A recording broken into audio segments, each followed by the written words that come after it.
Have you ever had a book that's changed your life? Well, today me and my dog are going to tell you about the Enlightenment Workbook of Buddhist Mysticism. This is a book that was written by my teacher Samvara, and it not only put me on the spiritual path, but it started my journey into becoming a Buddhist mystic myself. So let's dive into what makes this book so wonderful and why I highly recommend it for any seeker of the spiritual path. So first of all, an explainer. What is Buddhist mysticism? It's kind of a funny set of words together.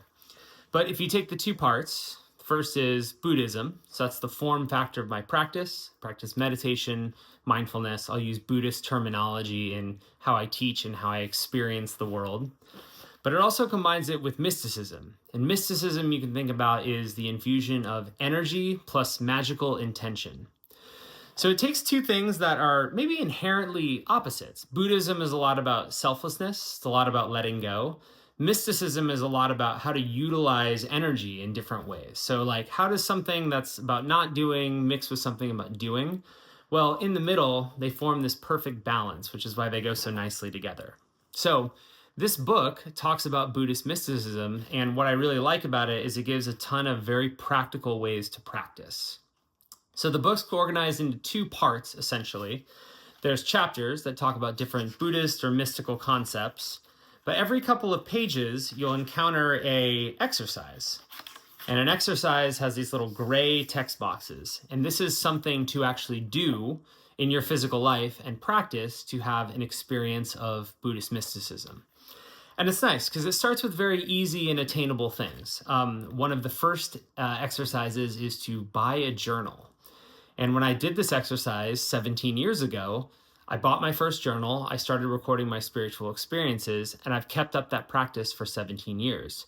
So I have one notebook per year of every year I'm on the practice, and it has tons of insight, wisdom, and stored power from my experiences. And I can actually go back to what was my state of mind like 17 years ago when I first started to practice this, and actually have a really good reference point to see how it's evolved over time in my practice. So it starts out very practical, as all good Buddhist mysticism is. It's something that's rooted in your life. Mysticism can sometimes be perceived as kind of like too spacey, too out there, too second attention is the word I would use. But the Buddhist mysticism keeps it very grounded in your life and your experience of life. So the journal exercise is really helpful, and it progresses from there into a series of exercises that will really expand your awareness into the dimensions of Buddhist mysticism.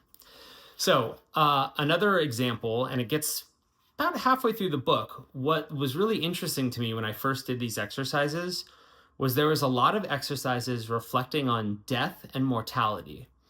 And at the time I started this, I was in my late 20s. I was not thinking about death and mortality very often. In fact, you could say I was maybe avoiding them in my life.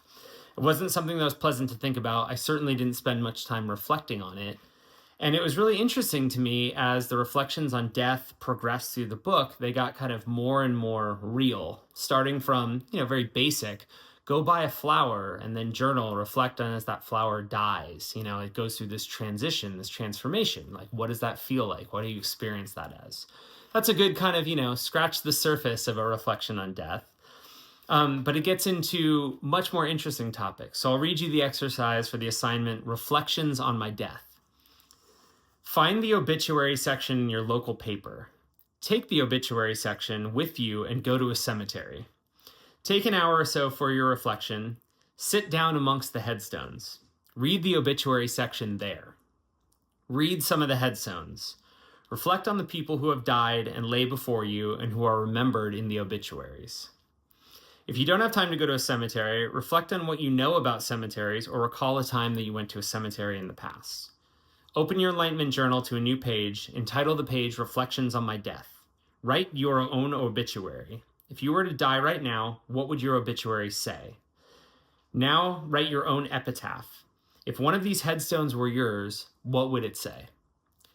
That's a really powerful exercise, and it's one that you can easily kind of skimp out on. Okay, I can kind of put my headspace there and imagine. It's completely different when you actually take the experience, get into your car, drive to a cemetery, and do the exercise. And this is what Buddhist mysticism is all about.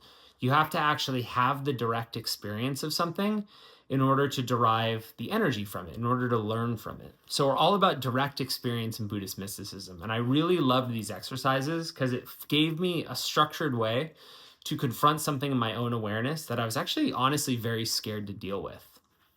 The next exercise after that is one called Last Day. And essentially you plan out what your last day would be. If this is your last day on earth, what are the things you would do in this day? And you're encouraged to then live the next day as if it was your last.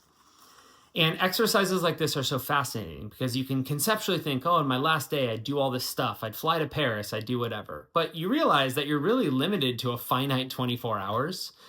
And in my first time I did Last Day, I ended up actually going to work that day. I reflected on it and I would actually want to have that experience, see the people that I cared about there. Of course, I spent time with family and doing other things, but it really has you confront the limitations of a 24-hour day. And when you reflect on your own mortality, these are really powerful exercises in expanding your awareness. And in mysticism, we call making death an advisor in how you live your life in the present.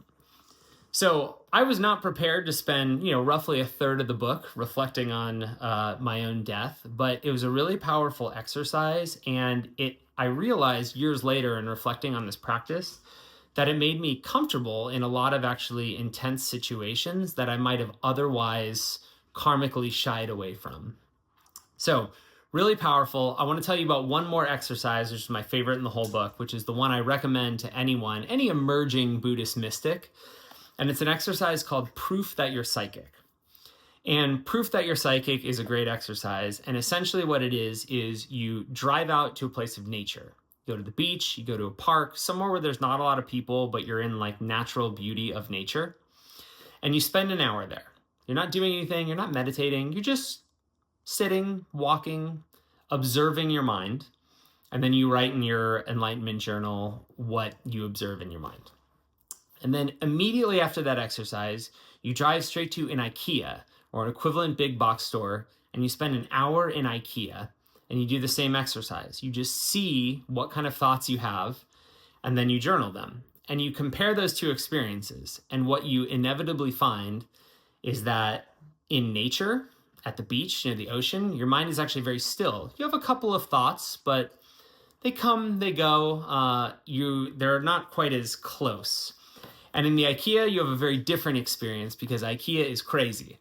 I remember when I did this exercise and went to IKEA, there was someone whose whole job was just to yell at the lines and which line was the right line. It was a very chaotic environment. There was a lot of people. There was a lot of energy. It was a very discombobulating experience.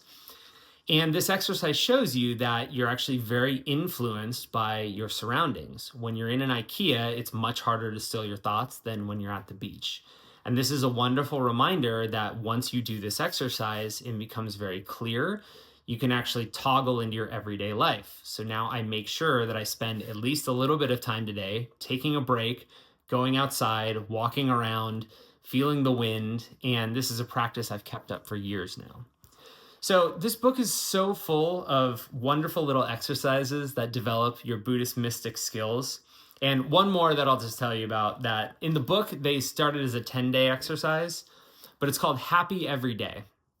And what you're encouraged to do in Happy Every Day is at the end of each day, take a moment, write in your Enlightenment journal, one thing that made you happy and brought you a moment of joy that day. And when my Buddhist teacher gave me this assignment, he's like, actually, for you guys, why don't you be happy every day for a year? So I did this. In 2010, I kept a spreadsheet and had a row for each day. And at the end of each day, I would take one thing that just brought me joy that day and I would record it on the spreadsheet. And this is a fascinating exercise because it really starts to rewire how you look at your day and how you look at hardships in your day.